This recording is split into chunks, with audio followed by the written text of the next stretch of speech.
Welcome back to Sandy's hands you and love. ഇന്ന് നമ്മൾ പഠിക്കാൻ പോകുന്ന സ്റ്റിച്ചിന്റെ പേര് റണ്ണിങ് സ്റ്റിച്ച് എന്നാണ്. അപ്പോൾ ആദ്യമായിട്ട് സ്റ്റിച്ചിങ് ചെയ്യാൻ പോകുന്ന ആളുകൾക്ക് വേണ്ടിയിട്ട് അവർക്ക് മനസ്സിലാവുന്ന രീതിയിൽ നമുക്ക് സ്റ്റിച്ചിന്റെ ഗ്യാപ്പും ആ ഒരു സ്പേസും ഒക്കെ പറഞ്ഞു കൊടുക്കാം. അപ്പോൾ കൂടുതൽ അഡ്വാൻസ്ഡ് ആയിട്ട് എംബ്രോയിഡറി പഠിച്ച ആൾക്കാരെ ക്ഷമയോടുകൂടി ആദ്യത്തെ 2-3 ക്ലാസ് കാണാം. അപ്പോൾ നമ്മളുടെ ഒരു സ്റ്റിച്ചിന്റെ വലിപ്പം ഏകദേശം ഇത്രയാണെന്ന് വിചാരിക്കുക. ഇതിന്റെ ഒരു 1/4 ഭാഗം മതി റണ്ണിങ് സ്റ്റിച്ചിന് നമുക്ക് ഗ്യാപ്പായിട്ട്. അപ്പോൾ ആ ഗ്യാപ്പ് വിട്ടിട്ട് സെയിം അളവിൽ സ്റ്റിച്ച് നമ്മൾ മാർക്ക് ചെയ്യുക. വീണ്ടും സെയിം ഗ്യാപ്പ് മെയിൻറ്റെയിൻ ചെയ്യുക, മാർക്ക് ചെയ്യുക. ഇങ്ങനെ ഞാൻ മാർക്ക് ചെയ്ത് വെച്ചിരിക്കുന്നതാണ് നിങ്ങളിവിടെ കാണുന്നത്. നമ്മുടെ കയ്യിൽ നൂല് സൂചി, ഈ ഒരു സൂചിയാണ് ഞാൻ എടുത്തിട്ടുള്ളത്. നൂല് 6 സ്റ്റാൻഡിൻ്റെ കനം എടുത്തിട്ടുണ്ട്, തുമ്പ് കെട്ടിയിട്ടുണ്ട്. നമ്മൾ ഫാബ്രിക്കിൻ്റെ അടിയിൽ കൂടിയാണ് സ്റ്റിച്ച് ചെയ്യാൻ സ്റ്റാർട്ട് ചെയ്യുന്നത്. ഇങ്ങനെ സ്റ്റാർട്ട് ചെയ്യുന്നു. നമ്മൾ മാർക്ക് ചെയ്ത പോലെ ആ സ്റ്റിച്ച് എൻഡ് ചെയ്യുന്നിടത്തുനിന്ന് താഴേക്ക് വലിക്കുന്നു. ആ ഗ്യാപ്പ് അങ്ങനെ തന്നെ മെയിൻറ്റെയിൻ ചെയ്യുന്നു. അടുത്ത സ്റ്റിച്ചിലേക്ക് പോകുന്നു, എൻഡ് ചെയ്യുന്നിടത്ത് ഫിനിഷ് ചെയ്യുന്നു.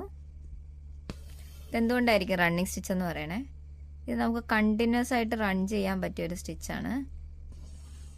അതുകൊണ്ടാണ് ഇതിന് റണ്ണിങ് എന്ന് പറഞ്ഞത്. അതെങ്ങനെയാണെന്ന് ചോദിച്ചു കഴിഞ്ഞാൽ, ഈ ഗ്യാപ്സ് നമ്മൾ ഇട്ടിട്ടില്ലേ, ആ ഗ്യാപ്സുകൾ മാത്രം നമുക്കിങ്ങനെ കുത്തി കുത്തി പോയി കഴിഞ്ഞാൽ ഒറ്റയടിക്ക് തന്നെ ഒരു 2-3 സ്റ്റിച്ച് നമുക്ക് റൺ ചെയ്യാൻ പറ്റും.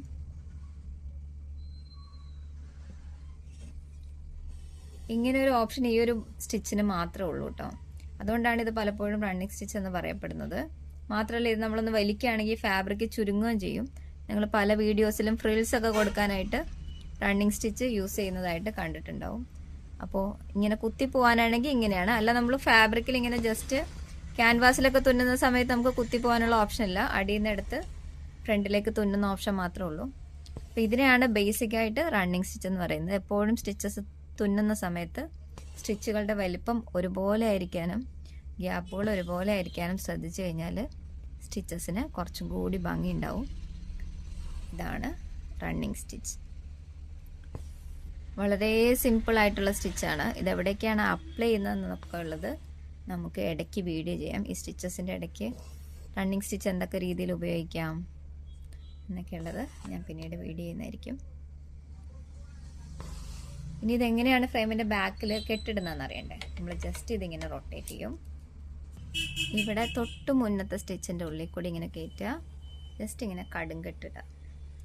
വീണ്ടും സെയിം പ്രോസസ്സ് ചെയ്യുക, വലിക്കുക. എന്നിട്ട് നമ്മളുടെ ത്രെഡ് കട്ടറോ കത്രികയോ കയ്യിൽ എന്താണെന്ന് വെച്ചാൽ അതെടുത്തിട്ട് മുറിച്ച് മാറ്റുക.